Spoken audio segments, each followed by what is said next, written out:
इतना कहना चाहता हूँ कि जो आप सुनने वाले हैं वह सिर्फ एक डरावनी कहानी नहीं है, बल्कि एक ऐसा अंधेरा है जो धीरे धीरे आपके दिमाग में जगह बनाएगा, आपकी सोच में घुलेगा और शायद आज रात जब आप अकेले होंगे तो आपकी अपनी परछाई भी आपको अजनबी लगेगी। और हाँ, एक छोटी सी शिकायत भी है आप सबसे। आप लोग आखिरी तक वीडियो देखते हो, हर मोड़ पर डरते हो, लेकिन सब्सक्राइब करने में इतना समय क्यों लगाते हो?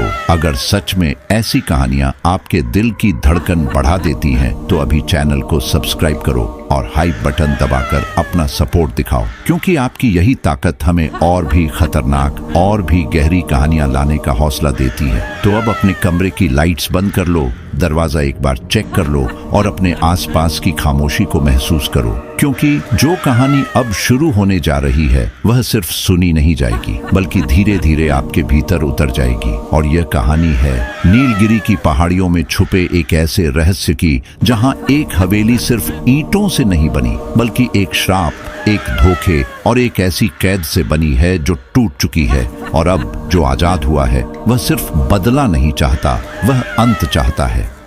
नीलगिरी की पहाड़ियों पर उस दिन धुंध कुछ इस तरह फैली हुई थी जैसे किसी ने पूरे आसमान को एक सफेद ठंडी चादर से ढक दिया हो, और उसी चादर के भीतर छिपे हुए थे वे रास्ते जो सीधे उस हवेली तक जाते थे, जिसे अब लोग उसके असली नाम से नहीं बल्कि रक्त महल कहकर पुकारते थे। एक ऐसा नाम जो सिर्फ एक इमारत का नहीं बल्कि एक ऐसे इतिहास का संकेत देता था जिसे गांव के लोग आज भी फुसफुसाहट में याद करते थे। और उन्हीं टेढ़े मेढ़े रास्तों से गुजरती हुई आर्यन की गाड़ी जब धीरे धीरे उस विशाल लेकिन जर्जर हो चुकी हवेली के सामने आकर रुकी, तब पहाड़ियों की हवा अचानक कुछ और ठंडी हो गई, जैसे उसने इस आगमन को पहचान लिया हो। और आर्यन ने जब दरवाजा खोलकर बाहर कदम रखा तो उसके जूतों के नीचे पड़ी सूखी पत्तियां इस तरह चरमराईं जैसे कोई बहुत पुरानी नींद टूट रही हो। जबकि उसके पीछे खड़ी रिया ने उस हवेली को देखा और अनजाने में उसकी उंगलियां सिहर उठी, क्योंकि उस इमारत में कुछ ऐसा था जो पहली नजर में ही सामान्य नहीं लगता था। दीवारों पर उगी काई और टूटे हुए झरोखे तो सिर्फ समय के निशान थे, लेकिन उन दीवारों के भीतर जो सन्नाटा पसरा था वह किसी साधारण वीरानी का सन्नाटा नहीं था, बल्कि वह ऐसा सन्नाटा था जो सुनता भी था और इंतजार भी करता था।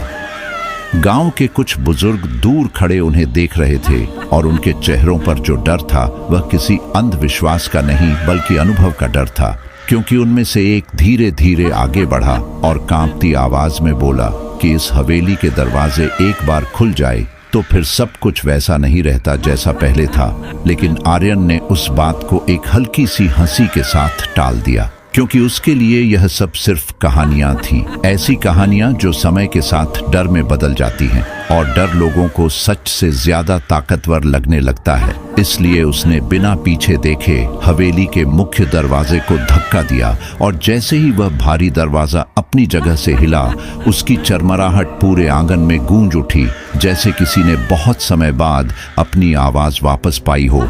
और उसी क्षण एक ठंडी हवा का झोंका भीतर से बाहर की ओर आया, जो आर्यन के चेहरे को छूकर गुजरा। लेकिन वह हवा बाहर की ठंड से अलग थी, उसमें एक अजीब सी नमी और एक हल्की सी सड़न की गंध थी, जैसे वह किसी बंद जगह में बहुत समय से कैद रही हो।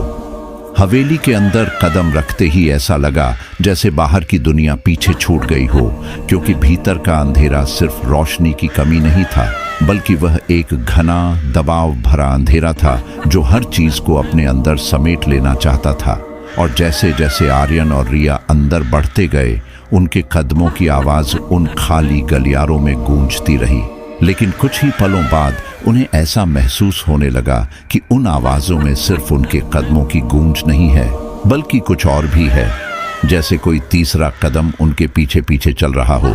और जब रिया ने एक पल के लिए पीछे मुड़कर देखा तो वहां कुछ भी नहीं था, सिर्फ वही लंबा सुनसान गलियारा और दीवारों पर लटकी पुरानी तस्वीरें, जिनमें से कुछ के चेहरे धुंधले हो चुके थे, लेकिन कुछ आंखें अब भी साफ दिखाई देती थीं, और उन आंखों में एक अजीब सी स्थिरता थी, जैसे वे देखने वालों को पहचानने की कोशिश कर रही हों। आर्यन ने अपने फोन की टॉर्च जलाकर आसपास देखा और हल्की सी मुस्कान के साथ कहा कि यह सब पुरानी इमारतों में आम बात है।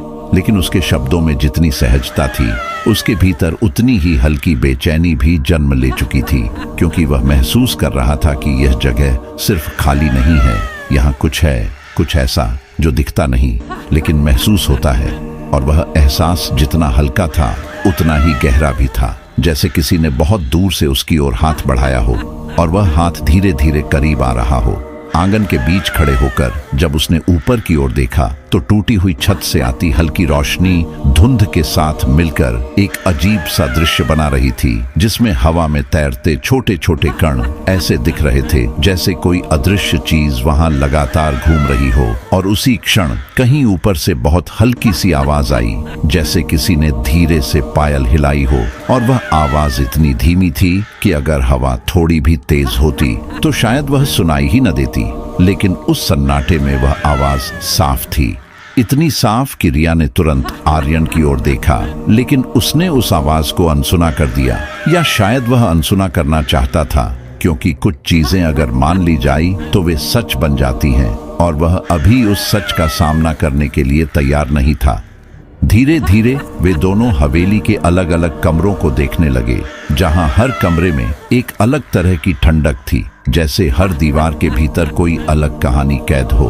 और एक कमरे में प्रवेश करते ही रिया अचानक रुक गई, क्योंकि उसे लगा जैसे किसी ने बहुत पास आकर उसके कान के पास कुछ फुसफुसाया हो। लेकिन जब उसने मुड़कर देखा तो वहां सिर्फ खाली हवा थी। और उसी पल उसकी नजर सामने लगे एक बड़े आईने पर पड़ी, जो धूल से ढका हुआ था, लेकिन उसके बीच में एक हिस्सा साफ था, जैसे किसी ने हाल ही में उसे छुआ हो। और जब वह धीरे धीरे उसके पास गई तो उसने अपने ही चेहरे को देखा, लेकिन उस चेहरे के पीछे कुछ और भी था, कुछ ऐसा जो पूरी तरह साफ नहीं था, बस एक हल्की सी परछाई जो उसके हिलने से नहीं हिल रही थी। रिया का दिल तेजी से धड़कने लगा, लेकिन उसने खुद को संभालते हुए आंखें झपकाईं और दोबारा देखा तो वह परछाई गायब थी, जैसे वह कभी थी ही नहीं। और उसने एक गहरी सांस ली, लेकिन उस सांस के साथ ही उसे फिर वही गंध महसूस हुई, सड़न और नमी की मिलीजुली गंध, जो अब पहले से ज्यादा तेज हो गई थी। और उसने पीछे मुड़कर आर्यन को आवाज दी, लेकिन उसकी आवाज उस कमरे में अजीब तरह से दब गई, जैसे दीवारों ने उसे अपने अंदर सोख लिया हो। उधर हवेली के दूसरे हिस्से में खड़ा आर्यन एक बंद दरवाजे के सामने आकर रुक गया था, जो बाकी दरवाजों से अलग था, क्योंकि उसे बाहर से नहीं बल्कि अंदर से बंद किया गया था। और उसके चारों ओर की दीवार पर ईंटें इस तरह जड़ी हुई थीं, जैसे किसी ने जानबूझकर उस रास्ते को हमेशा के लिए बंद कर दिया हो। और जैसे ही उसने उस दीवार को छूने के लिए हाथ बढ़ाया, उसकी उंगलियों में एक अजीब सी ठंडक उतर गई, और उसी क्षण उसके कानों में एक बहुत धीमी, लगभग सुनाई न देने वाली आवाज गूंजी, जो किसी भाषा में नहीं थी, लेकिन फिर भी समझ में आ रही थी, जैसे कोई बहुत पुरानी याद अचानक जाग गई हो। हवेली के बाहर खड़े बुजुर्ग अब भी वहीं थे, लेकिन उनके चेहरों पर डर और गहरा हो चुका था, क्योंकि हवेली के अंदर की खामोशी अब वैसी नहीं रही थी। उसमें एक हल्की सी हलचल आ गई थी, जैसे कोई सोया हुआ अस्तित्व धीरे धीरे करवट ले रहा हो। और पहाड़ियों की हवा, जो अब तक स्थिर थी, अचानक चलने लगी। लेकिन वह हवा बाहर की नहीं थी, वह हवेली के भीतर से बाहर की ओर आ रही थी, अपने साथ एक ऐसा एहसास लेकर जिसे शब्दों में समझाना मुश्किल था, क्योंकि वह सिर्फ ठंड या गंध नहीं थी, बल्कि वह एक उपस्थिति थी, एक ऐसी उपस्थिति जो बहुत लंबे समय से इंतजार कर रही थी। और अब जब दरवाजा खुल चुका था, जब कोई लौट आया था, तो वह इंतजार खत्म होने वाला था। दिन धीरे धीरे ढल रहा था, लेकिन उस हवेली के भीतर समय जैसे किसी और ही गति से चल रहा था, क्योंकि बाहर पहाड़ियों पर गिरती शाम का रंग भले ही सुनहरा और शांत दिखाई देता हो, अंदर फैलता अंधेरा कुछ और ही कहानी कह रहा था। एक ऐसी कहानी जो रोशनी के जाते ही जागती थी, और जैसे जैसे मजदूर अपने औजारों के साथ हवेली के कोनों को साफ करने में लगे हुए थे, उनकी हर हरकत उस सन्नाटे को तोड़ती जरूर थी।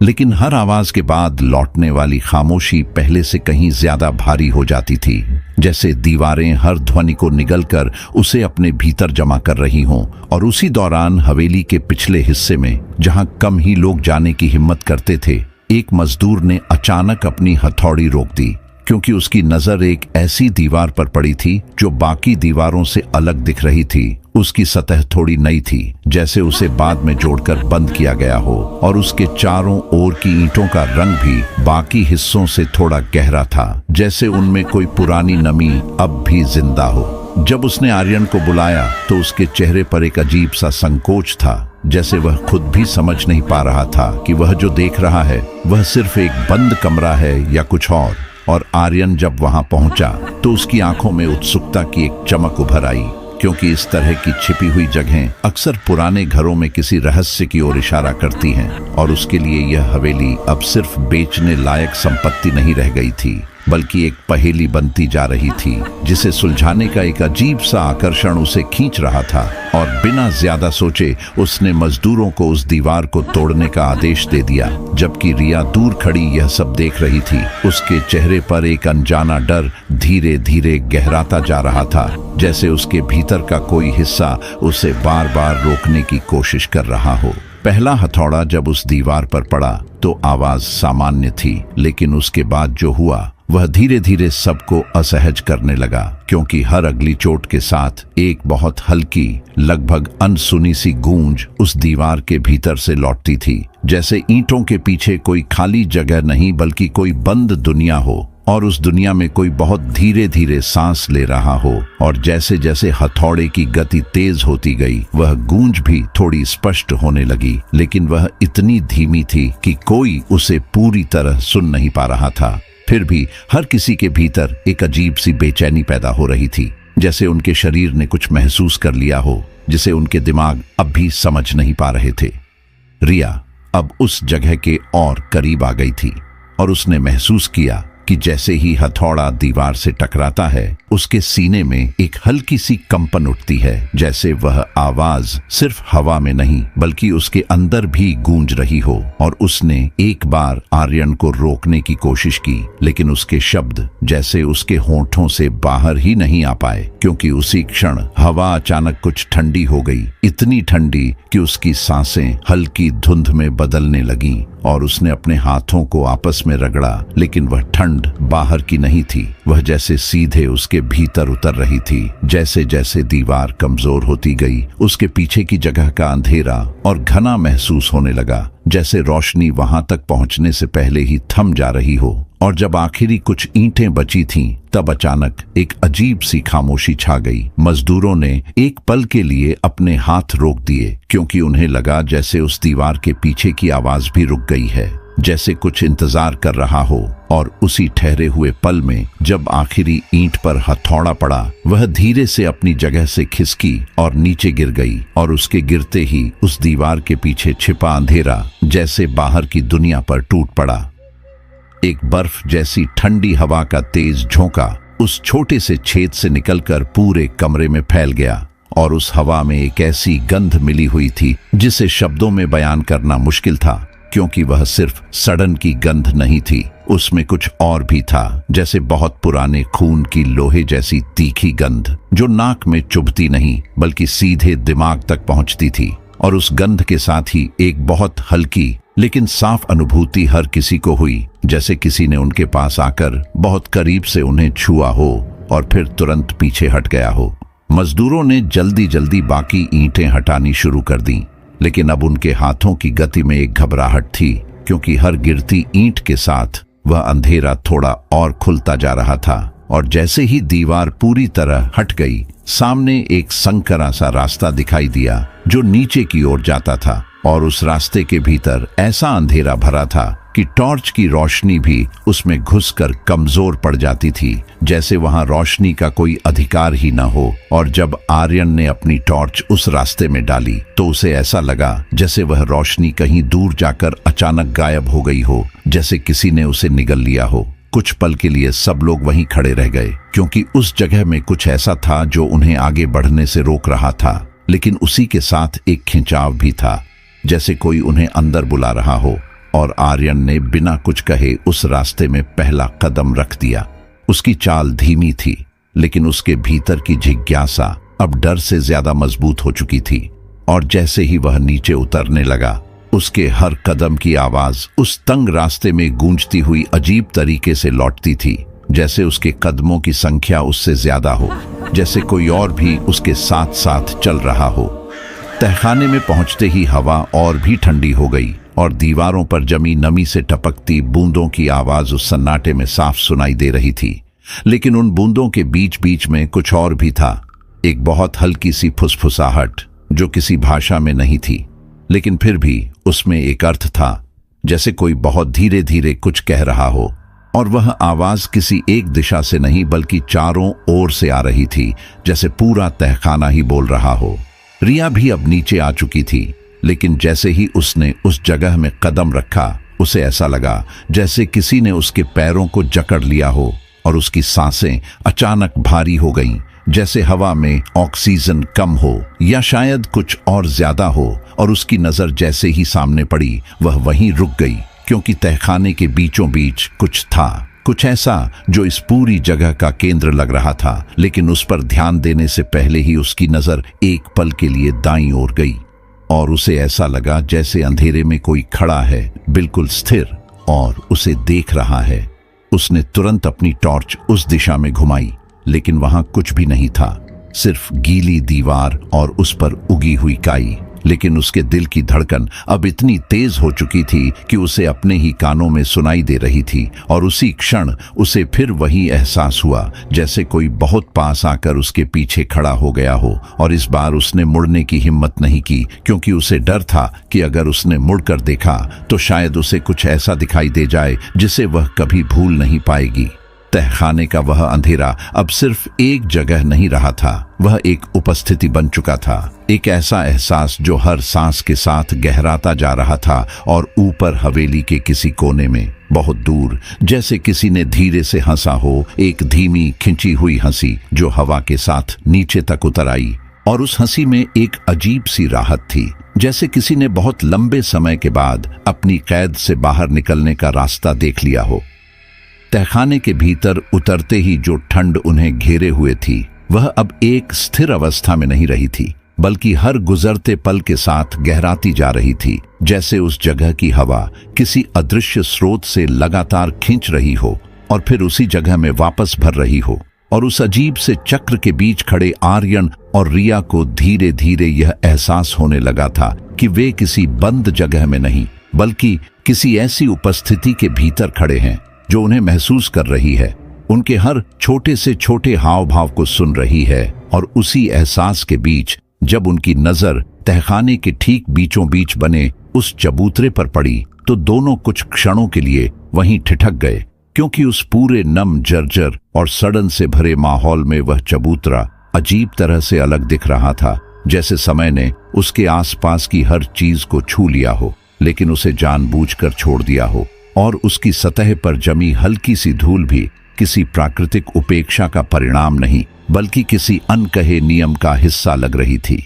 चबूतरे के चारों कोनों पर गड़ी हुई वे लंबी तांबे की कीलें किसी साधारण निर्माण का हिस्सा नहीं थीं, क्योंकि उनकी आकृति, उनका आकार और उनका स्थान इस तरह चुना गया था मानो वे किसी संरचना को नहीं, बल्कि किसी शक्ति को थामे हुए हों। और उनके चारों ओर जो लाल रंग के चिन्ह बने हुए थे, वे पहली नजर में किसी सूखे रंग जैसे लगते थे, लेकिन ध्यान से देखने पर उनमें एक अजीब सी चमक थी, जैसे वे पूरी तरह मृत नहीं हुए हों, जैसे उनमें कोई बहुत धीमी, लगभग बुझ चुकी ऊर्जा अब भी बची हो। और जब आर्यन थोड़ा और करीब गया तो उसे महसूस हुआ कि उन चिन्हों के पास हवा कुछ ज्यादा भारी है, जैसे वहां सांस लेना भी थोड़ा मुश्किल हो। और उसकी टॉर्च की रोशनी उन चिन्हों पर पड़ते ही एक पल के लिए टिमटिमा उठी, जैसे रोशनी खुद भी वहां टिकना नहीं चाहती हो। रिया ने उस जगह को देखते ही अपने भीतर एक अजीब सा डर महसूस किया, लेकिन वह डर अचानक पैदा नहीं हुआ था, बल्कि जैसे धीरे धीरे उसके भीतर जमा हो रहा था। और अब इस चबूतरे के सामने आकर वह पूरी तरह जाग चुका था। उसने एक धीमी आवाज में आर्यन को रोका, लेकिन उसकी आवाज में जो घबराहट थी वह शब्दों से ज्यादा उसके सांसों के बीच सुनाई दे रही थी। और कुछ पल के लिए आर्यन भी रुक गया, क्योंकि उसके भीतर भी एक हल्की सी झिझक उठी थी, लेकिन वह झिझक ज्यादा देर टिक नहीं पाई, क्योंकि उसकी जिज्ञासा अब उस डर से बड़ी हो चुकी थी और उसने एक हल्की सी मुस्कान के साथ कहा कि यह सब सिर्फ पुराने समय के तांत्रिक कर्मकांड का हिस्सा होगा। ऐसी चीजें लोगों को डराने के लिए बनाई जाती थीं। और इतना कहकर उसने अपना हाथ आगे बढ़ाया। जैसे ही उसकी उंगलियां पहली कील को छूती हैं, एक बहुत तेज लेकिन भीतर तक उतर जाने वाली सिहरन उसके पूरे शरीर में दौड़ जाती है, जैसे किसी ने उसके हाथ के जरिए उसके अंदर झांक लिया हो। और वह एक पल के लिए वहीं रुक जाता है। उसकी सांसें थोड़ी तेज हो जाती हैं, लेकिन वह तुरंत खुद को संभाल लेता है और उस एहसास को नजरअंदाज करने की कोशिश करता है, क्योंकि वह यह मानने को तैयार नहीं था कि उसके सामने कुछ ऐसा है जो उसकी समझ से परे है। और उसी जिद के साथ वह धीरे धीरे उस कील को ढीला करने लगता है, जबकि उसके कानों में एक बहुत हल्की, लगभग अनसुनी सी आवाज गूंजने लगती है, जो पहले तो सिर्फ एक कंपन जैसी लगती है, लेकिन कुछ ही पलों में उसमें एक लय आ जाती है, जैसे कोई बहुत धीरे धीरे कुछ दोहरा रहा हो। रिया अब साफ महसूस कर पा रही थी कि उस जगह में कुछ बदल रहा है, क्योंकि जैसे जैसे आर्यन कील को हिला रहा था, तहखाने की दीवारों से टपकती बूंदों की गति बदलने लगी थी। उनकी आवाज अब पहले जैसी नियमित नहीं थी, बल्कि बीच बीच में रुककर फिर अचानक तेज हो जाती थी, जैसे किसी की सांसें हों जो कभी धीमी पड़ती हैं और फिर अचानक तेज हो जाती हैं। और उसी के साथ हवा में मौजूद वह सड्डन की गंध भी गहरी होती जा रही थी, जैसे वह किसी बहुत पुराने स्रोत से बाहर निकल रही हो। और अब तक जो फुसफुसाहट चारों ओर फैली हुई थी, वह थोड़ी स्पष्ट होने लगी थी, लेकिन फिर भी इतनी अस्पष्ट थी कि शब्द समझ में नहीं आते थे। बस उनका भाव महसूस होता था, एक ऐसा भाव जिसमें दर्द, क्रोध और इंतजार सब कुछ एक साथ घुला हुआ था। पहली कील जैसे ही थोड़ी सी ढीली होती है, एक बहुत हल्की सी कंपन पूरे चबूतरे में फैल जाती है, और उस कंपन के साथ ही तहखाने की जमीन में भी एक सूक्ष्म हलचल होती है, जैसे बहुत नीचे कहीं कुछ करवट ले रहा हो। और आर्यन उस बदलाव को महसूस करता है, लेकिन अब वह पीछे हटने के बजाय और आगे बढ़ता है, क्योंकि उसके भीतर एक अजीब सा विश्वास जन्म ले चुका था कि वह इस रहस्य को समझ सकता है, उसे नियंत्रित कर सकता है। और यही विश्वास उसे दूसरी कील की ओर ले जाता है। और जैसे ही वह उसे पकड़ता है, इस बार सिहरन और भी गहरी होती है, जैसे किसी ने उसकी नसों में बर्फ भर दी हो। और एक पल के लिए उसकी उंगलियां सुन्न पड़ जाती हैं, लेकिन वह अपने दांत भींचकर उसे भी ढीला कर देता है। अब तहखाने का माहौल पूरी तरह बदल चुका था, क्योंकि जो खामोशी पहले थी वह अब टूट चुकी थी, और उसकी जगह एक दबा हुआ शोर भर गया था, जैसे बहुत सारी आवाजें एक साथ बोल रही हों, लेकिन उन्हें किसी ने दबा कर रखा हो। और उसी दबे हुए शोर के बीच अचानक एक बहुत धीमी लेकिन बेहद स्पष्ट चीख गूंजती है, जो इतनी दर्दनाक होती है कि रिया के शरीर में जैसे करंट दौड़ जाता है और वह एकदम पीछे हट जाती है। उसकी आंखें डर से फैल जाती हैं, क्योंकि वह चीख सिर्फ सुनी नहीं जाती, बल्कि महसूस होती है जैसे वह सीधे दिल के भीतर उतर रही हो। आर्यन अब तीसरी कील की ओर बढ़ता है, और इस बार उसके हाथ में हल्का सा कंपन साफ दिखाई देता है, क्योंकि अब वह भी समझ चुका था कि यह कोई साधारण चीज नहीं है। लेकिन अब तक जो हो चुका था वह उसे रुकने नहीं दे रहा था, जैसे उसने अनजाने में एक ऐसी सीमा पार कर ली हो जहां से लौटना आसान नहीं होता। और जैसे ही वह तीसरी कील को हिलाता है, पूरी हवेली एक साथ कांप उठती है। ऊपर कहीं लकड़ी के दरवाजे अपने आप हिलने लगते हैं, खिड़कियां चरमराने लगती हैं, और तहखाने की छत से मिट्टी के छोटे छोटे कण गिरने लगते हैं, जैसे पूरा ढांचा अपने भीतर की किसी शक्ति को रोकने की आखिरी कोशिश कर रहा हो। और फिर जब उसकी उंगलियां चौथी कील को छूती है, तो सब कुछ एक पल के लिए पूरी तरह शांत हो जाता है, इतना शांत कि उसकी अपनी धड़कन भी उसे सुनाई देना बंद हो जाती है। और उसी गहरे घुटन भरे सन्नाटे में एक बहुत धीमी, बहुत खींची हुई सांस की आवाज सुनाई देती है, जैसे कोई बहुत लंबे समय के बाद पहली बार सांस ले रहा हो। और उस एक पल में समय जैसे रुक जाता है, और फिर अचानक जब वह आखिरी कील को अपनी जगह से ढीला करता है, एक भयानक, दबा हुआ लेकिन बेहद गूंजदार चीख पूरे तहखाने में फैल जाती है, जो दीवारों से टकराकर कई गुना बढ़ जाती है। और उसी के साथ जमीन इतनी जोर से हिलती है कि दोनों अपने पैरों पर खड़े नहीं रह पाते। वह चीख अब सिर्फ आवाज नहीं रह जाती, बल्कि एक उपस्थिति बन जाती है। एक ऐसी उपस्थिति जो हर दिशा से उन्हें घेर लेती है। और उसी क्षण चबूतरे के चारों ओर बने लाल चिन्ह एक पल के लिए तेज चमकते हैं और फिर अचानक बुझ जाते हैं, जैसे किसी ने उनके भीतर की आखिरी ऊर्जा भी खींच ली हो। और उस बुझते हुए प्रकाश के साथ ही तहखाने का अंधेरा और गहरा हो जाता है, इतना गहरा कि टॉर्च की रोशनी भी अब कमजोर पड़ने लगती है। और उसी अंधेरे में बहुत पास से एक धीमी हंसी सुनाई देती है, जो पहले सिर्फ एक हल्की सी ध्वनि होती है, लेकिन धीरे धीरे फैलकर पूरे तहखाने में गूंजने लगती है। और उस हंसी में अब कोई छुपाव नहीं होता, उसमें एक खुला हुआ जीवित भय होता है, जैसे किसी ने अपनी कैद की जंजीरों को तोड़ दिया हो और अब वह पहली बार पूरी तरह जाग चुकी हो। रात का उतरना उस हवेली में किसी साधारण अंधेरे का फैलना नहीं था, बल्कि ऐसा लगता था जैसे दिन की रोशनी को किसी ने धीरे धीरे निचोड़कर बाहर फेंक दिया हो और उसकी जगह एक घना ठहरा हुआ साया हर कोने में भर दिया हो। क्योंकि जैसे ही सूरज पूरी तरह पहाड़ियों के पीछे डूबा, हवेली की दीवारों ने अपनी ठंडी सीलन भरी सांसें और गहरी कर ली। और जो जगह दिन में सिर्फ वीरान लगती थी, वही अब किसी जीवित चीज की तरह महसूस होने लगी थी, जो चुपचाप जाग चुकी थी और अपने भीतर चल रही हलचल को रोककर किसी सही पल का इंतजार कर रही थी। और उसी भारी खामोशी के बीच रिया अपने कमरे में अकेली बैठी थी, जहां उसने एक छोटा सा बल्ब जलाया हुआ था, जिसकी पीली रोशनी कमरे के कोनों तक पहुंचते पहुंचते कमजोर पड़ जाती थी, जैसे अंधेरा हर रोशनी को अपने अंदर खींच लेने की कोशिश कर रहा हो। आर्यन दूसरे कमरे में था और उसने जाते जाते बस इतना कहा था कि सब ठीक है, यह जगह बस पुरानी है।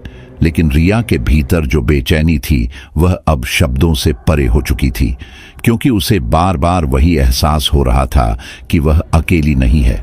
जैसे कमरे के किसी कोने में किसी अदृश्य जगह पर कोई मौजूद है और वह सिर्फ उसे देख नहीं रहा, बल्कि उसे समझ भी रहा है। उसकी हर सांस, हर डर, हर हलचल को महसूस कर रहा है। और वह एहसास जितना सूक्ष्म था, उतना ही तीखा भी था, क्योंकि वह नजर नहीं आता था, लेकिन उससे बचना भी संभव नहीं था। कुछ देर तक सब शांत रहा, इतना शांत कि उसे अपनी ही सांसों की आवाज अजीब लगने लगी। और फिर अचानक उस सन्नाटे में एक बहुत हल्की सी ध्वनि उभरी, इतनी धीमी कि पहले तो उसे लगा कि शायद यह उसका भ्रम है, लेकिन जब उसने ध्यान से सुना तो वह आवाज साफ हो गई। पायल की एक बहुत धीमी, बहुत नपी तुली झंकार जो कहीं दूर से आ रही थी। और वह आवाज स्थिर नहीं थी, बल्कि धीरे धीरे करीब आ रही थी, जैसे कोई बहुत आराम से, बहुत धैर्य के साथ उसके कमरे की ओर बढ़ रहा हो। और हर कदम के साथ वह झंकार थोड़ी और स्पष्ट, थोड़ी और भारी होती जा रही थी। रिया का दिल अब तेजी से धड़कने लगा, लेकिन वह अपने आप को समझाने की कोशिश करती रही कि यह सिर्फ हवा का खेल है। पुरानी इमारतों में ऐसी आवाजें होती रहती हैं। लेकिन उसके भीतर का डर उस तर्क को मानने के लिए तैयार नहीं था, क्योंकि वह आवाज बहुत व्यवस्थित थी। उसमें एक लय थी, जैसे कोई सच में चल रहा हो। और कुछ ही पलों में वह आवाज उसके कमरे के दरवाजे के ठीक बाहर आकर रुक गई, और उसी के साथ सब कुछ फिर से शांत हो गया। इतना शांत कि वह झंकार जैसे कभी थी ही नहीं। उसने कुछ क्षणों तक दरवाजे की ओर देखा। उसकी आंखें उस लकड़ी के पुराने पल्ले पर टिक गईं, जैसे वह उसके पार देख पाने की कोशिश कर रही हो। और उसके शरीर का हर हिस्सा उसे चेतावनी दे रहा था कि वह दरवाजा मत खोलो। लेकिन उसी के साथ एक अजीब सा खिंचाव भी था, जैसे कोई उसे उकसा रहा हो। और उसने धीरे धीरे उठकर एक कदम आगे बढ़ाया, फिर दूसरा। और जब वह दरवाजे के बिल्कुल पास पहुंची तो उसने महसूस किया कि बाहर की हवा और भी ठंडी है, जैसे दरवाजे के उस पार कोई ऐसी जगह हो जहां तापमान सामान्य नहीं रहता। उसने अपना हाथ बढ़ाकर कुंडी को छूना चाहा, लेकिन उसी क्षण उसकी नजर बगल में लगे आईने पर पड़ गई और वह वहीं रुक गई, क्योंकि उस आईने में उसका प्रतिबिंब तो था, लेकिन उसके पीछे कुछ और भी था, कुछ ऐसा जो वहां नहीं होना चाहिए था। एक लंबा स्थिर साया, जिसके बाल उसके कंधों से बहुत नीचे तक गिर रहे थे और जिसका चेहरा धीरे धीरे स्पष्ट हो रहा था। और वह चेहरा सामान्य नहीं था, उसमें एक अजीब सी शांति थी, लेकिन वह शांति मृत जैसी थी, जैसे उसमें जीवन का कोई अंश न बचा हो। और उसकी आंखें, वे सीधे रिया की आंखों में देख रही थीं, बिना पलक झपकाए, बिना हिले। रिया की सांस जैसे वहीं अटक गई। उसका शरीर एकदम स्थिर हो गया और वह उस प्रतिबिंब से नजर नहीं हटा पा रही थी, क्योंकि उसमें कुछ ऐसा था जो डर से भी ज्यादा गहरा था।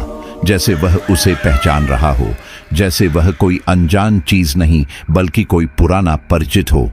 और जैसे जैसे वह साया साफ होता गया, उसकी आंखों में एक अजीब सी चमक उभरने लगी। एक ऐसी चमक जिसमें भूख थी, इंतजार था और एक धीमा ठंडा क्रोध भी था।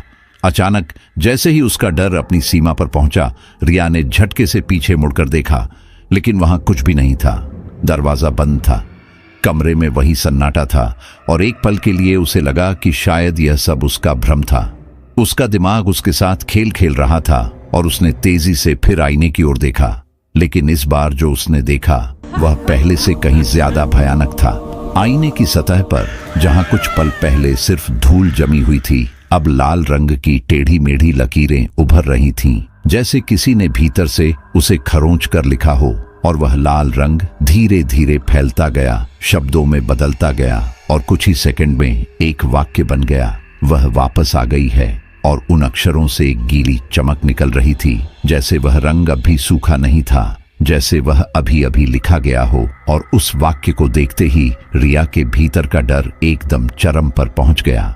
उसी पल कमरे का तापमान अचानक गिर गया, इतनी तेजी से कि उसकी सांसें ठंडी भाप में बदलने लगीं और उसकी त्वचा पर रोंगटे खड़े हो गए, क्योंकि वह ठंड सिर्फ बाहर की नहीं थी, वह उसके अंदर भी उतर रही थी, उसकी हड्डियों तक पहुंच रही थी। और उसी ठंड के बीच उसे फिर वही पायल की आवाज सुनाई दी, लेकिन इस बार वह आवाज उसके पीछे नहीं, उसके बिल्कुल पास थी, जैसे कोई उसके ठीक बगल में खड़ा हो। रिया ने धीरे धीरे अपना सिर घुमाया। उसकी हर हरकत अब बेहद धीमी थी, जैसे समय खुद भी उस पल को लंबा करना चाहता हो। और जैसे ही उसकी नजर कमरे के उस कोने पर पड़ी जहां अंधेरा सबसे घना था, उसे वहां एक हलचल दिखाई दी, एक बहुत हल्की सी, जैसे अंधेरा खुद हिल रहा हो। और उसी हिलते हुए अंधेरे के भीतर से दो चमकती हुई आंखें उभरी, वही सुनहरी ठंडी आंखें जो सीधे उसकी ओर देख रही थीं, बिना किसी भाव के, बिना किसी जल्दबाजी के, जैसे वह जानती हों कि अब कहीं जाने की जरूरत नहीं है।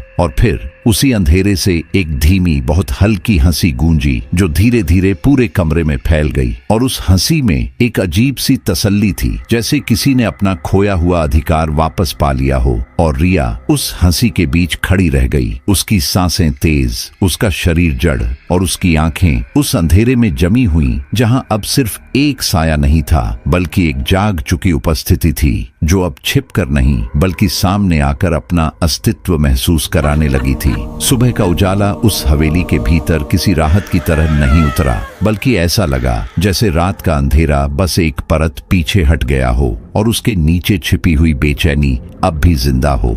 क्योंकि जैसे ही आर्यन ने अपनी आंखें खोली, उसे एक पल के लिए समझ ही नहीं आया कि वह कहाँ है। और फिर धीरे धीरे पिछली रात की घटनाएं उसकी स्मृति में वापस आने लगीं। रिया की डरी हुई आंखें, वह ठंडा कमरा और वह अनकहा डर जो अब भी उसके भीतर कहीं गहराई में जमा हुआ था। और उसने तुरंत रिया की ओर देखा, जो खिड़की के पास बैठी बाहर की धुंध को घूर रही थी। लेकिन उसके चेहरे पर जो खालीपन था वह सामान्य नहीं था, जैसे वह पूरी रात सोई ही न हो, या शायद सोते हुए भी किसी ऐसी चीज से जूझती रही हो जिसे शब्दों में नहीं बताया जा सकता। आर्यन ने उससे बात करने की कोशिश की, लेकिन उसके जवाब छोटे और टूटे हुए थे, जैसे वह पूरी तरह वर्तमान में मौजूद ही न हो। और यह देखकर उसके भीतर एक हल्की सी बेचैनी फिर से जाग उठी, क्योंकि वह अब यह मानने लगा था कि जो कुछ भी हो रहा है वह सिर्फ संयोग या कल्पना नहीं है। और उसी बेचैनी के साथ उसने तय किया कि उसे इस जगह के बारे में सच जानना ही होगा, चाहे वह कितना भी असहज क्यों ना हो। और गांव के लोगों की बातें, उनका डर, सब अब उसे एक दिशा दिखा रहे थे। इसलिए बिना ज्यादा देर किए वह हवेली से बाहर निकला और सीधे उस पुराने मंदिर की ओर चल पड़ा जिसके बारे में उसने पिछली शाम सुना था। गांव की गलियां उस समय लगभग खाली थीं और जो कुछ लोग दिख भी रहे थे वे उसे देखते ही नजरें चुरा लेते थे, जैसे उसकी उपस्थिति अब उन्हें असहज कर रही हो। और उस नजरअंदाजी में एक अनकहा डर था, जैसे वे जानते हों कि वह किस रास्ते पर चल पड़ा है। और उस रास्ते का अंत क्या हो सकता है। और जब वह मंदिर के पास पहुंचा तो वहां की शांति हवेली की शांति से अलग थी। यहाँ का सन्नाटा बोझिल नहीं बल्कि ठहरा हुआ था, जैसे समय ने इस जगह को छुआ जरूर हो लेकिन उसे पूरी तरह बदल नहीं पाया हो। और मंदिर के भीतर बैठा वह बूढ़ा पुजारी, जिसकी आंखें आधी बंद थीं, जैसे किसी गहरे ध्यान में हो, अचानक बिना किसी आहट के अपनी नजरें उठाता है। और जैसे ही उसकी आंखें आर्यन पर पड़ती हैं, उसका चेहरा एकदम बदल जाता है। उसकी आंखों में एक ऐसा डर उभर आता है जो उम्र के साथ नहीं आता बल्कि अनुभव से आता है, जैसे उसने कोई ऐसा चेहरा देख लिया हो जिसे वह भूल जाना चाहता था लेकिन भूल नहीं पाया। और उसके हाथ अनजाने में कांपने लगते हैं, जबकि उसकी सांसें थोड़ी तेज हो जाती हैं और वह कुछ पल तक बस आर्यन को देखता रहता है, बिना कुछ बोले, जैसे वह उसके भीतर कुछ खोज रहा हो। और फिर बहुत धीमी कांपती हुई आवाज में वह पूछता है कि वह हवेली में क्यों गया। और उसके इस सवाल में जिज्ञासा नहीं बल्कि एक तरह की पुष्टि थी, जैसे वह पहले से ही जवाब जानता हो लेकिन फिर भी उसे सुनना चाहता हो। आर्यन कुछ पल के लिए चुप रह जाता है, क्योंकि उसे समझ नहीं आता कि वह कहां से शुरू करे। लेकिन फिर वह धीरे धीरे सब कुछ बताने लगता है। तहखाने की दीवार, वह ठंडी हवा, तांबे की कीलें, और जैसे जैसे वह बोलता जाता है पुजारी का चेहरा और भी सफेद पड़ता जाता है। और जब वह यह सुनता है कि कीलें हटा दी गई हैं तो उसके होंठ एक पल के लिए सूख जाते हैं और वह अपनी आंखें बंद कर लेता है, जैसे किसी बहुत पुराने डर ने फिर से सिर उठा लिया हो। और कुछ देर तक वह कुछ नहीं बोलता, सिर्फ उसकी सांसों की आवाज उस छोटे से मंदिर में गूंजती रहती है। फिर वह धीरे धीरे बोलना शुरू करता है और उसकी आवाज में अब एक थकान है, एक ऐसा बोझ जो उसने सालों से अपने भीतर दबा कर रखा था। और वह बताता है कि बहुत साल पहले जब यह हवेली नई थी और उसका वैभव अपने चरम पर था, तब गजेंद्र सिंह नाम का एक जमींदार यहाँ रहता था, जो सिर्फ धन और शक्ति से संतुष्ट नहीं था बल्कि उसे कुछ और चाहिए था, कुछ ऐसा जो उसे समय और मृत्यु से ऊपर ले जाए। और इसी लालच में उसने उन शक्तियों की ओर हाथ बढ़ाया जिन्हें समझना आसान नहीं होता और जिनसे खेलना तो और भी खतरनाक होता है। और उसी खोज ने उसे एक यक्षिणी तक पहुंचाया, एक ऐसी सत्ता जो सौंदर्य और भय दोनों का मिश्रण होती है, जो इच्छाएं पूरी कर सकती है लेकिन बदले में कुछ ऐसा मांगती है जिसे हर कोई देने के लिए तैयार नहीं होता। पुजारी की आवाज धीरे धीरे और गहरी होती जाती है, जैसे वह सिर्फ कहानी नहीं सुना रहा बल्कि उस अतीत को फिर से जी रहा हो। और वह बताता है कि गजेंद्र सिंह ने उस यक्षिणी को पाने के लिए पहले उसे बुलाया, फिर उसे बांधने की कोशिश की, लेकिन वह शक्ति उसके नियंत्रण में आने के लिए नहीं बनी थी। और जब वह उसे अपने वश में नहीं कर पाया तो उसके भीतर का लालच डर में बदल गया और उसी डर ने उसे एक ऐसा कदम उठाने पर मजबूर कर दिया जो उसके पूरे वंश के लिए अभिशाप बन गया। उसने एक तांत्रिक की मदद से उस यक्षिणी को धोखे से एक विशेष अनुष्ठान में बांध लिया और फिर उसे हवेली की नींव में कैद कर दिया, तांबे की कीलों और मंत्रों के सहारे, ताकि वह कभी बाहर न आ सके। लेकिन वह कैद एक साधारण कैद नहीं थी, क्योंकि जिस पल उसे बांधा गया उसी पल उसने एक श्राप भी दिया। और वह श्राप सिर्फ शब्द नहीं था, वह एक वचन था, एक ऐसी प्रतिज्ञा जो समय के साथ कमजोर नहीं होती बल्कि और गहरी होती जाती है। और उसने कहा कि वह इस कैद से मुक्त होगी, और जब वह मुक्त होगी तो वह तब तक नहीं रुकेगी जब तक वह गजेंद्र के खून की तीसरी पीढ़ी को पूरी तरह समाप्त न कर दे। और यह कहते हुए उसकी आवाज में जो क्रोध था वह इतना तीखा था कि उस समय वहां मौजूद हर व्यक्ति ने उसे महसूस किया, जैसे वह शब्द हवा में नहीं बल्कि उनकी आत्मा में उतर गए हों। पुजारी कुछ पल के लिए चुप हो जाता है और मंदिर के भीतर फिर वही खामोशी लौट आती है। लेकिन अब वह खामोशी पहले जैसी नहीं है, उसमें एक सच्चाई की ठंडक है। और वह धीरे धीरे अपनी आंखें खोलता है और सीधे आर्यन की ओर देखता है। और उसकी नजरों में अब कोई भ्रम नहीं है, सिर्फ एक कठोर सच्चाई है। और वह कहता है कि अगर कीलें हट चुकी हैं तो वह अब आजाद है और अगर वह आजाद है तो उसका पहला लक्ष्य वही होगा जो उसने वचन लिया था। और यह कहते हुए उसकी नजरें आर्यन के चेहरे पर ठहर जाती हैं, जैसे वह उसे यह एहसास दिलाना चाहता हो कि यह कहानी अब किसी और की नहीं रही, यह अब उसकी अपनी है। आर्यन के भीतर उस समय जो चल रहा था वह डर से कहीं ज्यादा जटिल था, क्योंकि यह पहली बार था जब उसे एहसास हुआ कि वह किसी बाहरी खतरे का सामना नहीं कर रहा, बल्कि वह खुद उस कहानी का हिस्सा बन चुका है, एक ऐसा हिस्सा जिसे हटाया नहीं जा सकता। और उसके दिमाग में एक साथ कई विचार दौड़ने लगते हैं, लेकिन उन सब के बीच एक सच्चाई सबसे स्पष्ट होती जाती है कि जो कुछ भी शुरू हुआ है वह अब इतनी आसानी से खत्म नहीं होगा। और उस हवेली में जो जागा है वह सिर्फ एक शक्ति नहीं बल्कि एक प्रतिशोध है जो सालों से अपने समय का इंतजार कर रहा था।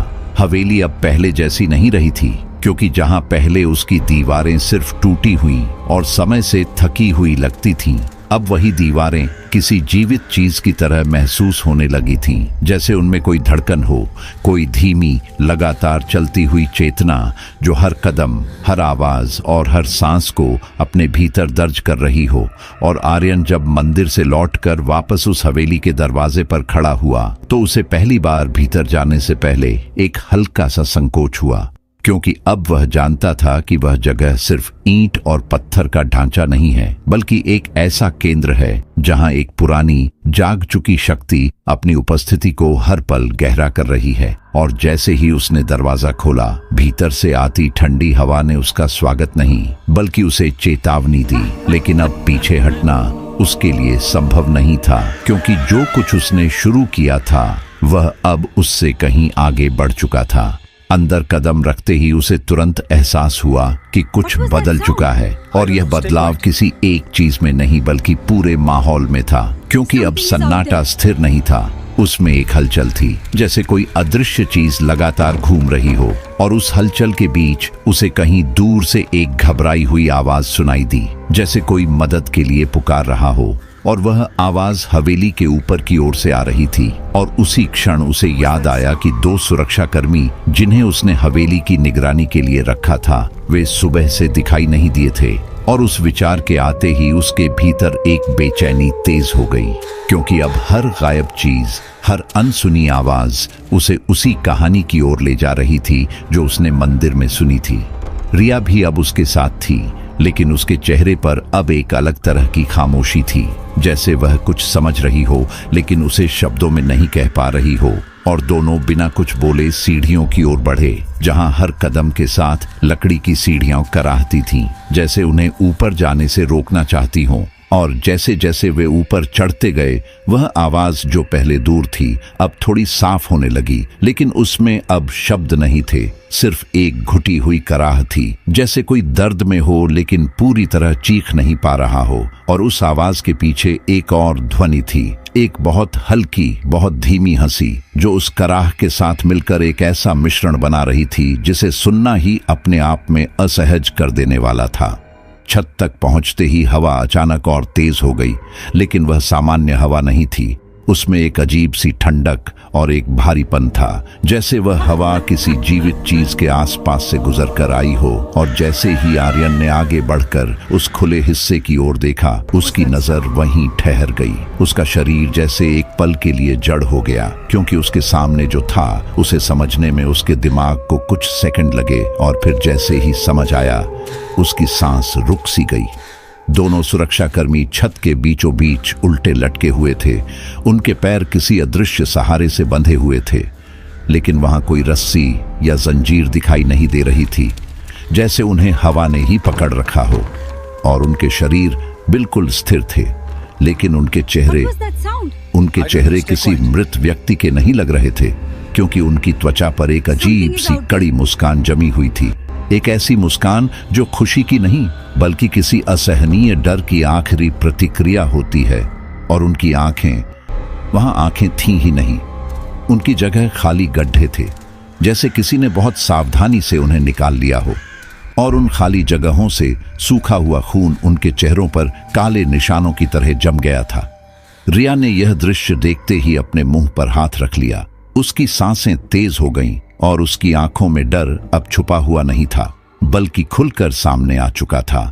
और उसी क्षण हवा में फिर वही धीमी हंसी गूंजी, लेकिन इस बार वह दूर से नहीं आई, वह यहीं थी, उनके बहुत करीब। और जैसे ही वह हंसी थमी, दोनों के सामने की हवा में एक हल्की सी लहर उठी, जैसे गर्मी में हवा कांपती है। और उस कांपती हुई जगह से धीरे धीरे एक आकृति उभरने लगी। पहले वह सिर्फ एक साया था, फिर उसमें आकार आया और फिर वह पूरी तरह स्पष्ट हो गई। एक स्त्री का रूप, इतना सुंदर कि पहली नजर में वह किसी स्वप्न जैसी लगे, लेकिन उसी सुंदरता में कुछ ऐसा था जो उसे अस्वाभाविक बना देता था, क्योंकि उसकी त्वचा बहुत ज्यादा निष्प्राण थी, जैसे उसमें खून का कोई प्रवाह न हो। और उसके लंबे काले बाल जमीन को छू रहे थे, लेकिन वे स्थिर नहीं थे, वे धीरे धीरे हिल रहे थे, जैसे पानी में तैर रहे हों। और उसकी आंखें, वे वही सुनहरी गहरी आंखें थीं, जिनमें एक ऐसी भूख थी जो सिर्फ शरीर की नहीं बल्कि आत्मा की भी लगती थी। वह धीरे धीरे उनकी ओर बढ़ी, लेकिन उसके कदमों की कोई आवाज नहीं थी।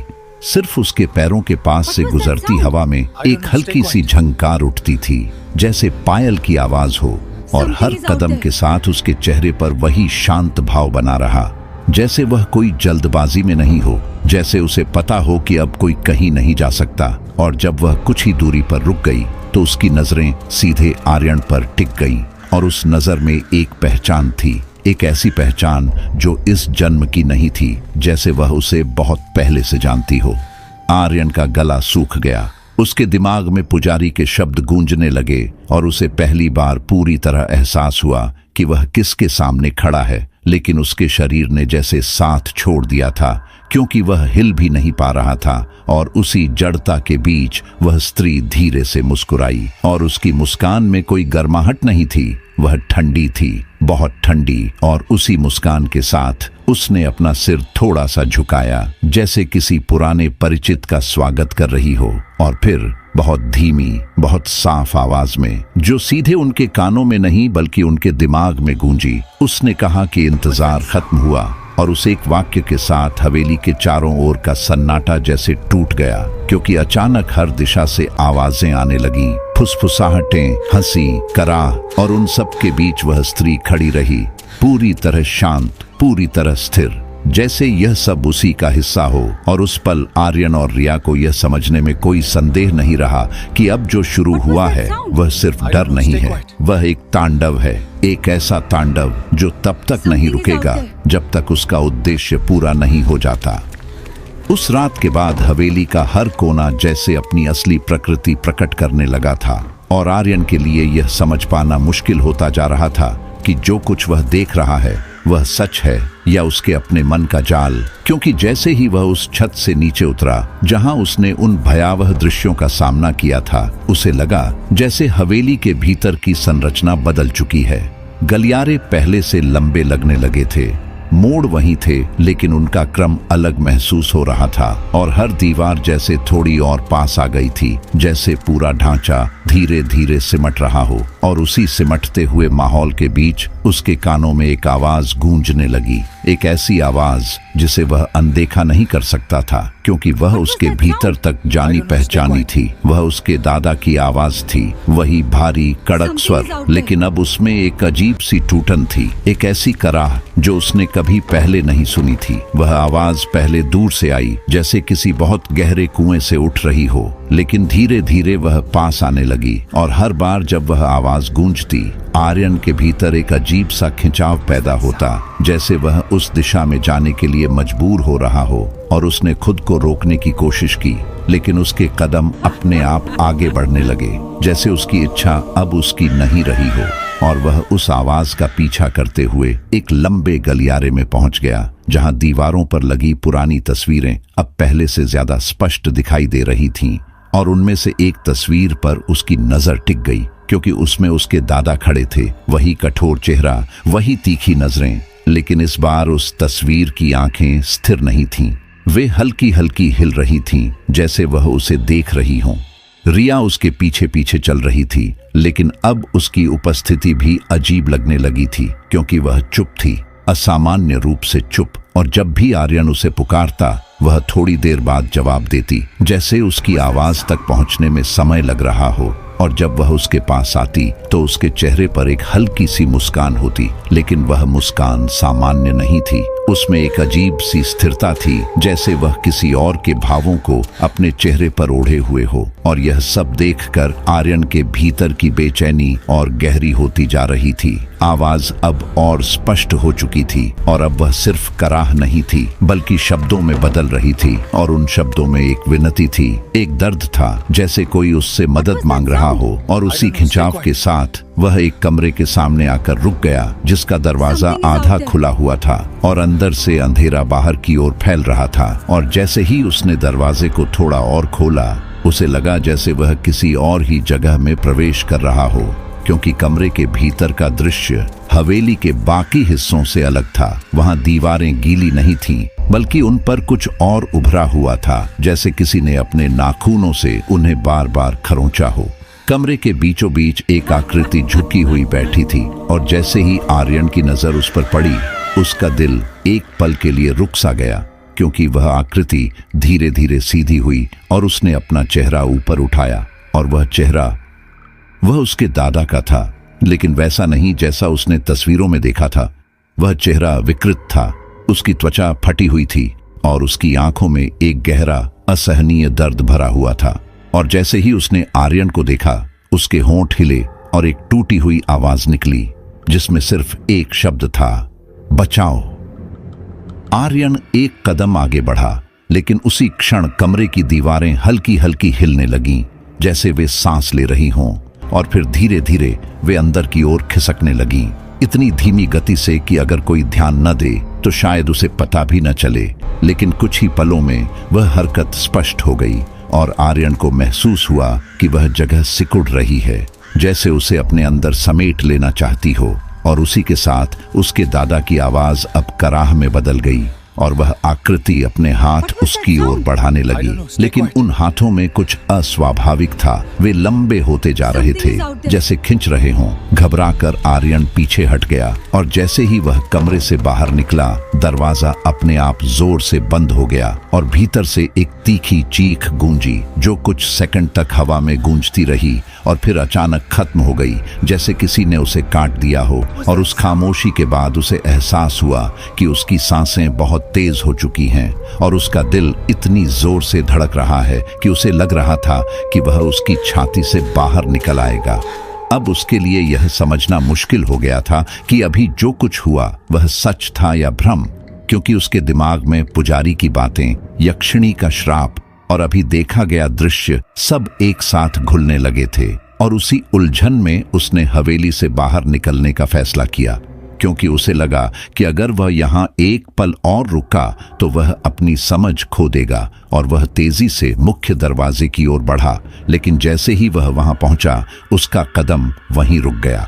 जहां पहले लकड़ी का बड़ा दरवाजा था, वहां अब कुछ और था, ठोस, कठोर और पूरी तरह अपरिचित, क्योंकि वह दरवाजा अब पत्थर में बदल चुका था, जैसे वह कभी खुलने के लिए बना ही न हो। और उसने उसे छू कर देखा, लेकिन वह बिल्कुल ठंडा और अचल था। और उसी घबराहट में उसने खिड़की की ओर देखा, लेकिन वहां भी वही दृश्य था। बाहर का संसार गायब हो चुका था। उसकी जगह सिर्फ एक गहरा, अंतहीन अंधेरा था, जिसमें कोई आकार, कोई हलचल नहीं थी, जैसे हवेली के बाहर कुछ बचा ही न हो। रिया अब उसके पास खड़ी थी, और उसने धीरे से कहा कि बाहर जाने का कोई रास्ता नहीं है। उसकी आवाज में डर नहीं था, बल्कि एक अजीब सी स्वीकृति थी, जैसे उसने इस सच्चाई को पहले ही स्वीकार कर लिया हो। और उसी क्षण उस अंधेरे में कहीं दूर से फिर वही हंसी गूंजी, धीमी, लंबी और बेहद ठंडी। और वह हंसी धीरे धीरे चारों ओर फैल गई, जैसे वह हर दिशा से आ रही हो। और उस हंसी के बीच आर्यन को यह एहसास होने लगा कि वह अब सिर्फ एक जगह में नहीं फंसा है, बल्कि एक ऐसी वास्तविकता में फंस चुका है जहां सच और भ्रम का कोई स्पष्ट अंतर नहीं बचा, और जहां हर कदम उसे और गहराई में ले जा रहा है, एक ऐसी गहराई में जहां से लौटना शायद अब संभव नहीं रहा। हवेली के भीतर अब समय का कोई स्पष्ट अर्थ नहीं रह गया था, क्योंकि दिन और रात के बीच की रेखा धीरे धीरे धुंधली होकर लगभग मिट चुकी थी।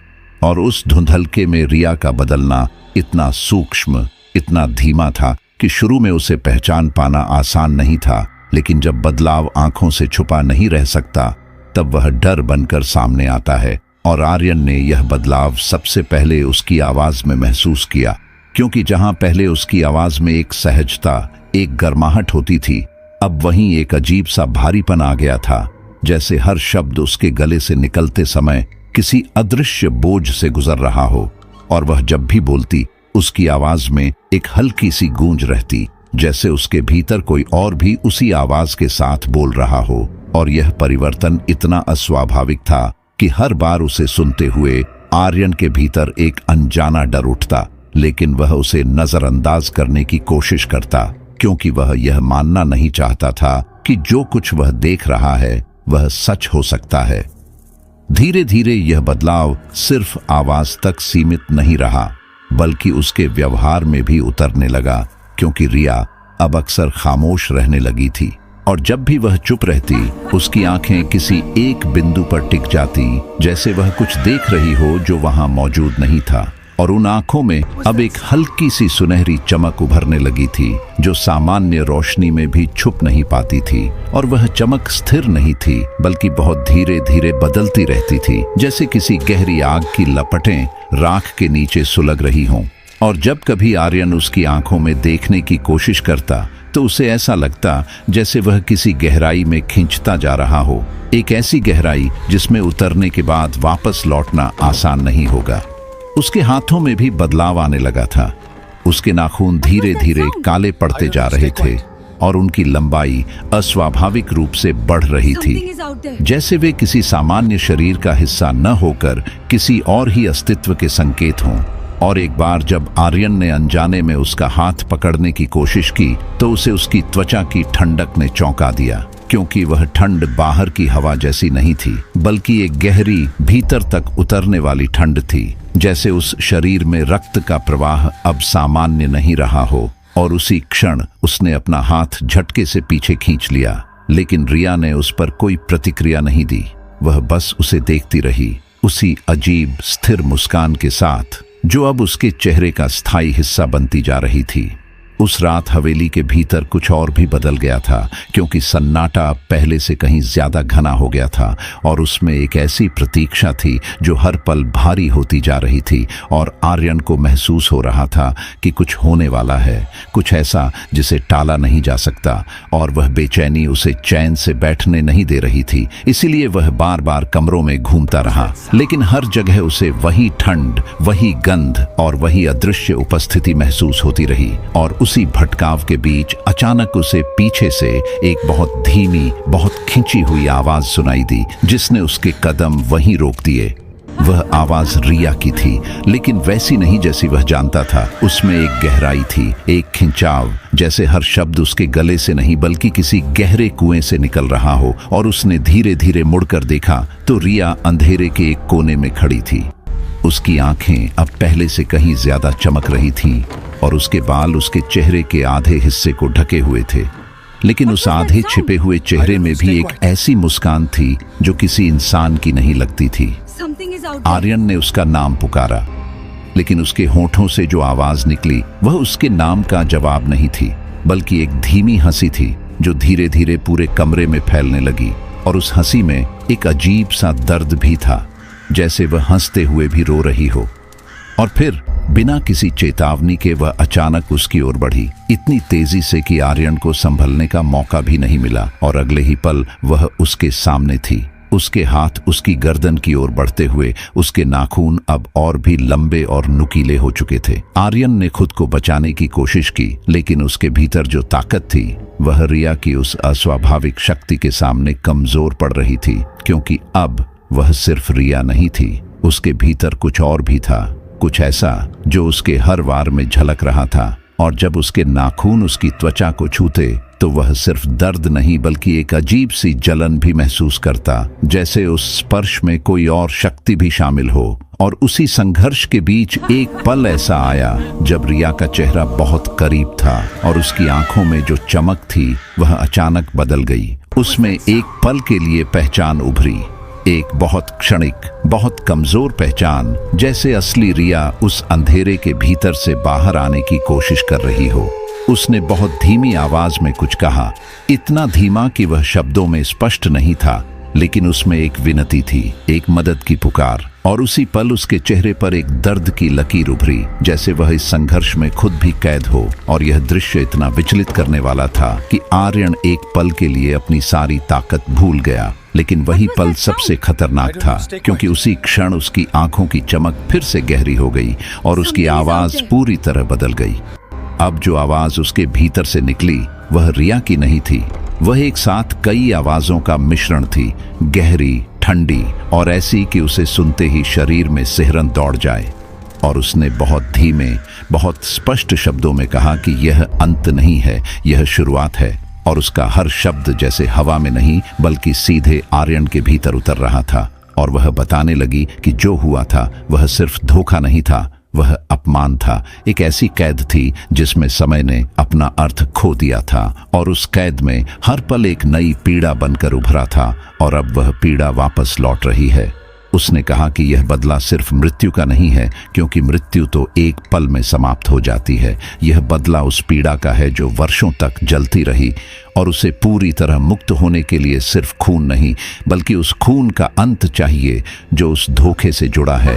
और उसके शब्दों के साथ उसकी पकड़ और मजबूत हो गई, जैसे वह हर अक्षर के साथ अपनी शक्ति बढ़ा रही हो। और उसी क्षण आर्यन को यह एहसास हुआ कि वह सिर्फ एक हमले का सामना नहीं कर रहा, बल्कि एक ऐसी शक्ति के सामने खड़ा है जो उसकी समझ से कहीं परे है। लेकिन उसी भयावह पल के भीतर, जब सब कुछ खत्म होता हुआ महसूस हो रहा था, रिया की आंखों में एक बार फिर वही हल्की सी झिलमिलाहट उभरी, जैसे भीतर कहीं वह अब भी मौजूद हो। और उसकी उंगलियां एक पल के लिए ढीली पड़ी, जैसे वह इस पकड़ को छोड़ना चाहती हो। और उस छोटे से, बहुत छोटे से मौके का फायदा उठाकर आर्यन ने खुद को उससे अलग किया। और पीछे हटते हुए उसने देखा कि रिया वहीं खड़ी है, उसका शरीर स्थिर, उसकी सांसें भारी, और उसकी आंखों में दो अलग अलग भाव एक साथ मौजूद हैं, एक गहरा अंधेरा क्रोध और उसके भीतर कहीं बहुत गहराई में छिपी हुई एक असहाय पुकार।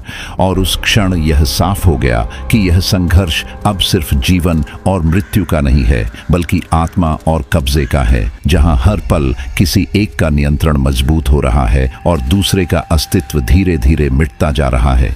उस रात हवेली के ऊपर आसमान किसी क्रोध से भरे जीव की तरह गरज रहा था। बिजली बार बार कड़कती और हर चमक के साथ कुछ पल के लिए पूरी इमारत सफेद रोशनी में डूब जाती, फिर तुरंत गहरे अंधेरे में गिर जाती। और उस अंधेरे में जो बचता था वह सिर्फ हवा की तीखी आवाज और हवेली की दीवारों से टकराकर लौटती हुई एक अजीब सी गूंज, जैसे यह जगह खुद भी उस तूफान का हिस्सा बन चुकी हो। और उसी भयावह माहौल के बीच आर्यन सीढ़ियों से नीचे उतर रहा था। उसके कदम भारी थे, लेकिन उनमें एक अजीब सी दृढ़ता भी थी, क्योंकि अब उसके पास पीछे लौटने का कोई रास्ता नहीं बचा था।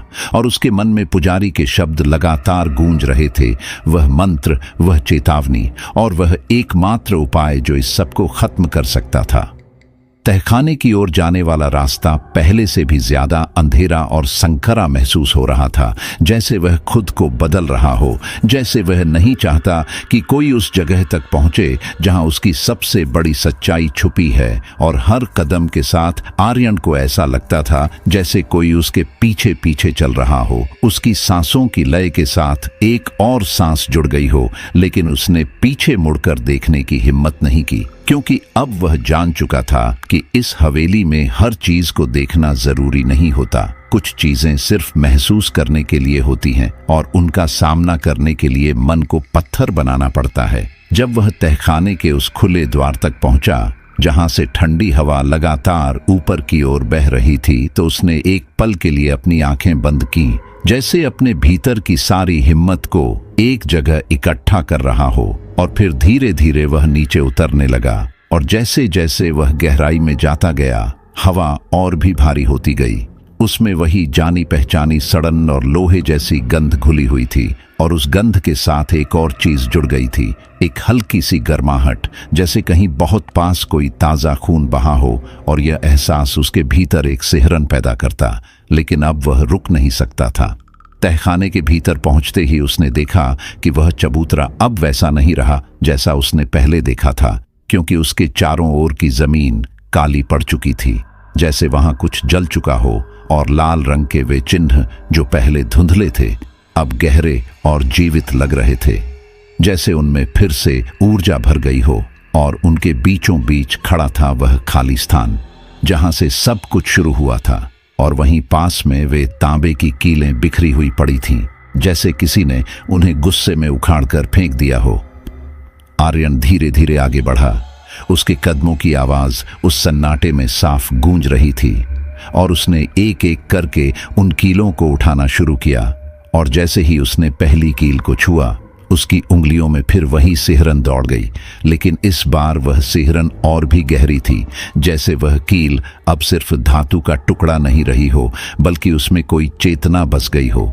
और जब उसने दूसरी और तीसरी कील उठाई तो उसके कानों में एक धीमी फुसफुसाहट गूंजने लगी, जैसे कोई उसे रोकने की कोशिश कर रहा हो, जैसे कोई उसे समझा रहा हो कि वह जो करने जा रहा है उसका परिणाम सिर्फ एक अंत नहीं बल्कि एक नई शुरुआत भी हो सकता है। और तभी बिना किसी चेतावनी के तहखाने की हवा अचानक ठहर गई, जैसे किसी ने एक पल के लिए समय को रोक दिया हो, और उसी ठहरे हुए पल में उसने महसूस किया कि वह अकेला नहीं है।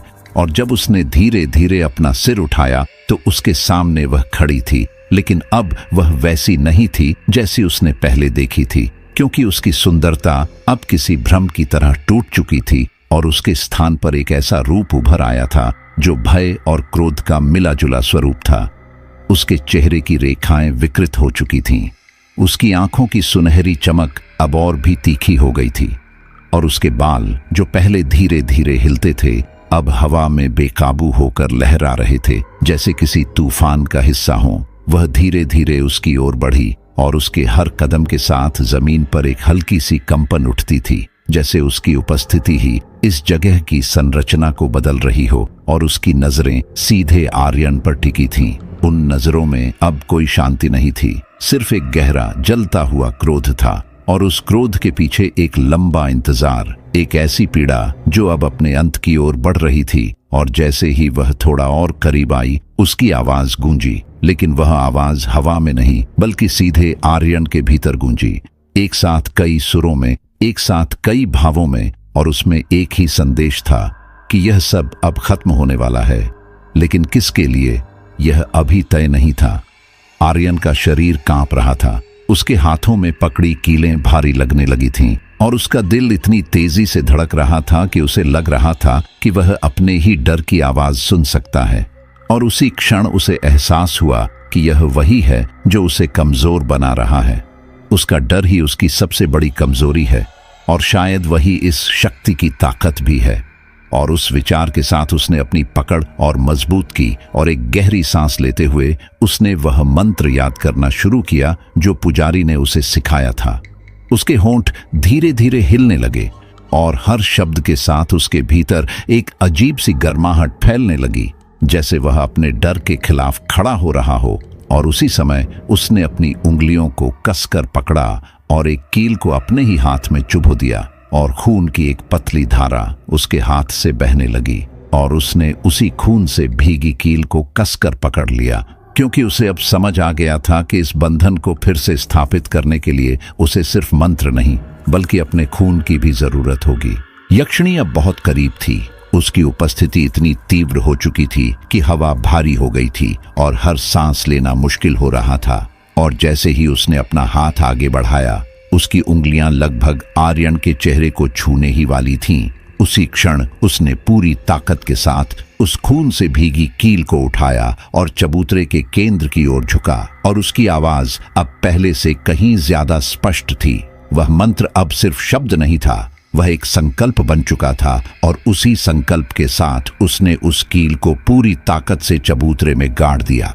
उस एक क्षण में सब कुछ जैसे थम गया। फिर अचानक एक ऐसी चीख गूंजी जो किसी एक गले से नहीं बल्कि पूरे स्थान से निकली हुई लग रही थी, और वह चीख इतनी तीखी, इतनी गहरी थी कि उसने हवा को चीर दिया, और उसी के साथ जमीन जोर से कांपी, दीवारों से धूल गिरने लगी, और यक्षिणी का रूप एक पल के लिए टूटता हुआ सा दिखाई दिया, जैसे कोई मजबूत आकृति अचानक दरारों से भर गई हो, और उसकी आंखों की चमक एक पल के लिए डगमगाई, लेकिन उस डगमगाहट में भी एक आखिरी गहरा क्रोध छुपा हुआ था, जैसे यह अंत नहीं बल्कि एक अधूरा विराम हो। जैसे ही वह आखिरी कील चबूतरे के केंद्र में ढंसी, उस क्षण ने समय को दो हिस्सों में बांट दिया, एक वह जो अभी तक था और एक वह जो उसके बाद होने वाला था, क्योंकि उस एक प्रहार के साथ ही तहखाने की हवा अचानक भारी होकर ठहर गई और फिर अगले ही पल एक ऐसी चीख गूंजी जिसने न सिर्फ उस कमरे बल्कि पूरी हवेली को हिला दिया। वह चीख किसी एक अस्तित्व की नहीं लग रही थी, बल्कि उसमें कई परतें थीं, दर्द की, क्रोध की और एक लंबे समय से दबे हुए प्रतिशोध की। और उस चीख के साथ यक्षिणी का रूप जैसे टूटने लगा, उसका शरीर धुएं की तरह बिखरने लगा, लेकिन वह धुआं साधारण नहीं था। वह हवा में घुलते हुए भी जीवित प्रतीत हो रहा था, जैसे हर कण में उसकी उपस्थिति अब भी बची हो। और जैसे जैसे वह फैलता गया, उसकी आंखों की वह सुनहरी चमक धीरे धीरे धुंधली पड़ती गई, लेकिन पूरी तरह बुझी नहीं, जैसे वह कहीं और किसी और रूप में फिर से प्रकट होने का इंतजार कर रही हो। आर्यन वहीं खड़ा था, उसका शरीर थकान और दर्द से भरा हुआ, उसकी सांसें अनियमित और भारी, और उसके हाथ अब भी उस कील को पकड़े हुए थे, जैसे अगर उसने उसे छोड़ दिया तो सब कुछ फिर से पहले जैसा हो जाएगा। और धीरे धीरे, बहुत धीरे धीरे तहखाने का कंपन थमने लगा, दीवारों की दरारें स्थिर हो गईं और वह गूंजती हुई चीख भी धीरे धीरे सन्नाटे में बदल गई। एक ऐसा सन्नाटा जो पहले से अलग था, क्योंकि उसमें अब वह दबा हुआ भय नहीं था, बल्कि एक खालीपन था, जैसे कोई बहुत बड़ा बोझ अचानक हटा दिया गया हो। और उसी खालीपन के बीच आर्यन ने अपने भीतर एक अजीब सी हल्कापन महसूस किया, जैसे किसी ने उसकी छाती पर रखा पत्थर हटा लिया हो। लेकिन उस हल्केपन के भीतर भी एक अनजानी बेचैनी छिपी हुई थी, जैसे कुछ पूरी तरह खत्म नहीं हुआ, बस अपनी जगह बदल चुका हो। रिया कुछ दूरी पर खड़ी थी, उसका शरीर स्थिर, उसकी आंखें बंद और उसके चेहरे पर एक अजीब सी शांति थी। लेकिन वह शांति सामान्य नहीं थी, उसमें एक गहराई थी, जैसे वह किसी बहुत गहरे अनुभव से गुजरकर बाहर आई हो। और जब उसने धीरे धीरे अपनी आंखें खोली तो उनमें वह सुनहरी चमक नहीं थी जो पिछले कुछ दिनों से दिखाई दे रही थी, बल्कि एक थकी हुई, लगभग खाली नजर थी। और उसने बिना कुछ कहे आर्यन की ओर देखा, जैसे वह उससे कुछ पूछना चाहती हो, लेकिन शब्द उसके पास नहीं थे। और उस नजर में राहत भी थी और एक हल्का सा डर भी, जैसे वह पूरी तरह यकीन नहीं कर पा रही हो कि यह सब सच में खत्म हो गया है। वे दोनों धीरे धीरे तहखाने से बाहर निकले और जैसे ही उन्होंने उस जगह को पीछे छोड़ा, हवेली का माहौल बदलता हुआ महसूस हुआ। हवा अब पहले जैसी ठंडी नहीं थी, सड़न की वह गंध अब बहुत हल्की हो गई थी और दीवारों की वह दबाव भरी उपस्थिति भी जैसे कम हो गई थी, जैसे वह इमारत अब फिर से सिर्फ एक खाली ढांचा बनती जा रही हो। और जब वे ऊपर पहुंचे तो बाहर का आसमान साफ हो चुका था, तूफान कहीं दूर चला गया था और उसकी जगह एक हल्की ठंडी सुबह ने ले ली थी, जो धीरे धीरे पहाड़ियों पर फैल रही थी। सुबह की पहली किरणें जब हवेली के टूटे हुए दरवाजों और खिड़कियों से अंदर आईं, तो वह दृश्य अजीब तरह से शांत था, जैसे पिछली रात की घटनाएं किसी और समय की बात हों, जैसे वह सब सिर्फ एक बुरा सपना था जो अब खत्म हो चुका है। और उस शांति के बीच आर्यन ने पहली बार गहरी सांस ली, जैसे वह अब तक सांस रोक कर खड़ा था और अब उसे राहत मिली हो। और उसने रिया की ओर देखा, जो अब थोड़ी सामान्य लग रही थी। उसकी चाल में फिर वही परिचित धीमापन था और उसकी आंखों में अब वह डर नहीं था जो पहले था। वे दोनों बिना पीछे देखे हवेली से बाहर निकल आए और जैसे ही उन्होंने उस जगह को छोड़ा, ऐसा लगा जैसे कोई अदृश्य सीमा पार कर ली हो, क्योंकि बाहर की हवा अलग थी, हल्की थी और उसमें वह दबाव नहीं था जो अंदर था। और आर्यन ने बिना कुछ कहे गाड़ी की ओर कदम बढ़ाए, जैसे वह इस जगह से जितनी जल्दी हो सके दूर जाना चाहता हो। और कुछ ही देर में वे दोनों गाड़ी में बैठ चुके थे। इंजन की आवाज उस सन्नाटे को तोड़ती हुई गूंज उठी और धीरे धीरे वह गाड़ी उन घुमावदार रास्तों पर आगे बढ़ने लगी। कुछ देर तक दोनों चुप रहे, क्योंकि शब्द जैसे इस अनुभव के सामने छोटे पड़ रहे थे और उस चुप्पी में सिर्फ इंजन की आवाज और बाहर गुजरते पेड़ों की सरसराहट थी। और फिर एक पल ऐसा आया जब आर्यन की नजर अनजाने में गाड़ी गाड़ी के शीशे पर पड़ी और उसने खुद को देखा। उसका चेहरा थका हुआ था, उसकी आंखों के नीचे हल्की काली छाया थी, लेकिन उसकी नजर वहीं ठहर गई, उसकी आंखों पर, क्योंकि उनमें कुछ बदल गया था। पहले तो उसे लगा कि यह सिर्फ रोशनी का असर है, लेकिन जब उसने ध्यान से देखा तो उसकी पुतलियां अब पहले जैसी नहीं थीं। उनमें एक हल्की सुनहरी चमक उभर आई थी, बहुत सूक्ष्म लेकिन स्पष्ट, और उस चमक को देखते ही उसके भीतर एक ठंडी लहर दौड़ गई, क्योंकि वह उस चमक को पहचानता था। उसने उसे पहले देखा था, बहुत करीब से, और उसी क्षण उसके चेहरे पर एक हल्की सी मुस्कान उभरी, एक ऐसी मुस्कान जो उसने जानबूझकर नहीं बनाई, बल्कि वह अपने आप उसके चेहरे पर आ गई। और वह मुस्कान बिल्कुल वैसी ही थी जैसी उस रात यक्षिणी के चेहरे पर थी, ठंडी, स्थिर और भीतर कुछ छुपाए हुए। गाड़ी आगे बढ़ती रही, रास्ते पीछे छूटते गए और हवेली अब दूर होती जा रही थी, लेकिन उसके भीतर जो कुछ हुआ था वह कहीं गया नहीं था, वह अब भी मौजूद था, बस उसका स्थान बदल चुका था। और उसी शांत सफर के बीच जब सब कुछ सामान्य लगने लगा था, तभी पीछे की सीट से एक बहुत धीमी, बहुत हल्की आवाज आई, इतनी धीमी कि अगर ध्यान न दिया जाए तो शायद सुनाई ही न दे। अब हम आजाद हैं। रिया की वे फुसफुसाहट हवा में घुल गई, लेकिन उसके शब्दों का अर्थ उस छोटे से स्थान में गूंजता रह गया, और उसे एक वाक्य के साथ यह साफ हो गया कि जो कुछ खत्म हुआ है वह शायद वास्तव में खत्म नहीं हुआ, बल्कि उसने एक नया रूप ले लिया है।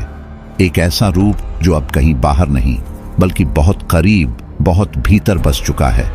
और इस बार उसका बंधन कोई कील या मंत्र नहीं, बल्कि एक जीवित शरीर है, एक ऐसी जगह जहां से उसे निकालना शायद पहले से भी ज्यादा मुश्किल होगा।